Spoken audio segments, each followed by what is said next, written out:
Hello everybody, it is 11 o'clock at night and I'm doing a water change, so I decided I would quickly do a fish tank update.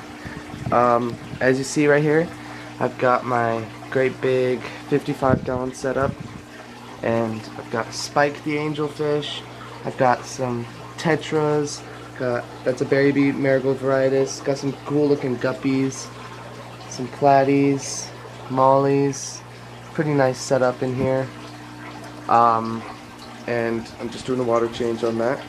Right in here, I've got some frogs. Let's see if I can find them. They're under the rock. Just some African dwarf frogs, and I've also got some guppy fry in here. That's an empty tank. Here we go. Salt water. Yeah, okay. So I've only got 2 fish in here. I've got 2 clownfish. That is my male. And the female's behind the rock. See, she'll pop her head out.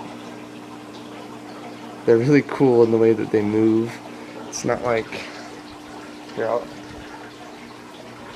grab some food for them. Then they'll definitely come out.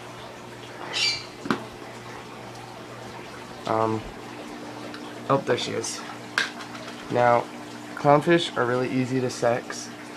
The biggest, how it works with them, they can be in like colonies of like up to 30 basically, and always the biggest one is going to be the female.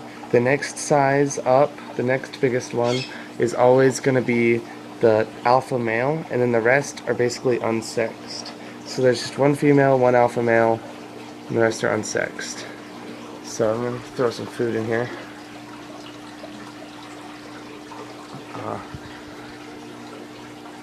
She's out, and I think she's gravid. I think she's got some eggs. She's looking kind of chubby, so I think she's got some eggs. And as you can see, I just feed them fish flakes, you know, just for my tropical fish, and it's perfectly fine for them. I also have a few, there's some anemones sticking to the rocks, but that's nothing too special. Let's see if I can find something. Oh, right there. I got some crabs. Just little, like, red clawed, blue clawed hermit crabs. Those are fun.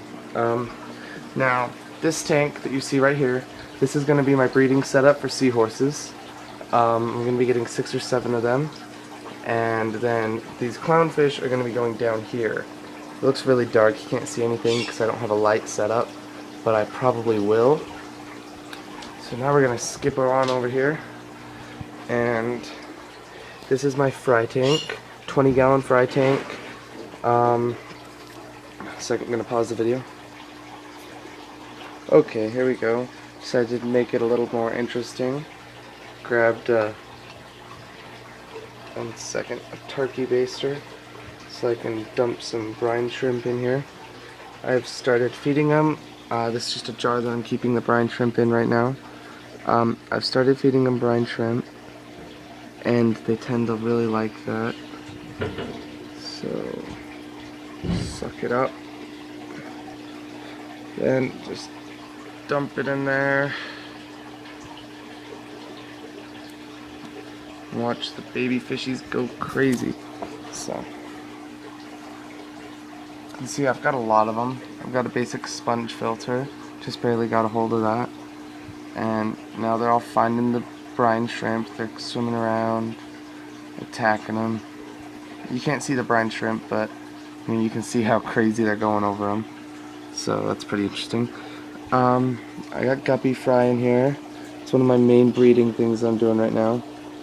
Down there, the little yellow thing, that's a double bar platy, and there's some mollies mixed in there that are just like silver mollies, I think.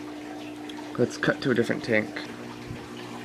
This is my pride and joy right now. It's a pretty nicely planted tank, but the filter stopped working the other day. So what I've got going is I got this. It's not filtering it, but what it's doing is it's keeping the water movement for the fish, because obviously fish like a little bit of water movement, and as you can see, it's kind of like blowing stuff everywhere. But the neon tetras don't mind, they love it. If you look at their red stripes, that's how I tell if they're happy or not. If it's completely faded away, then they're pretty stressed. But if they've got it nice and bright, then they're pretty healthy. They're one of the best things you can keep in your tank if you want to know, like, if the parameters are okay. Basically, forget pH testing, get neon tetras. No, don't quote that. But so I've got these plants up here where basically I keep those so the guppy fly can hide up there, and then every day I'm pulling up about 20 guppy fry out of this tank and throwing them in the other tank. And here's also, if you ever have a problem with your filter breaking, this is basically what I've been doing for the past 2 days. Just do water changes. I know it sounds stupid, like people would say, get a filter, get a filter. Yes, get a filter. But if you can't, just do some water changes until you can.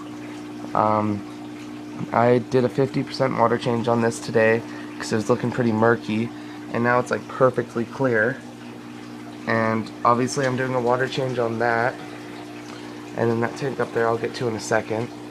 So yeah, just work on water changes. This tank needs a little work, but I mean, I'm not too worried about it. I've got my tiger barbs in here. That's all. It's a one single species tank, and they're pretty happy about that. That albino right there is getting pretty big. I think I'm going to get a shipment of a few more green tiger barbs probably, because they seem to be a favorite around here. So I've just got some regular tiger barbs and 2 albinos in there. Now, here's this tank. What I'm planning on doing with this right now is this is going to be my breeder tank for the neon tetras. But after that, I have no plans for this tank.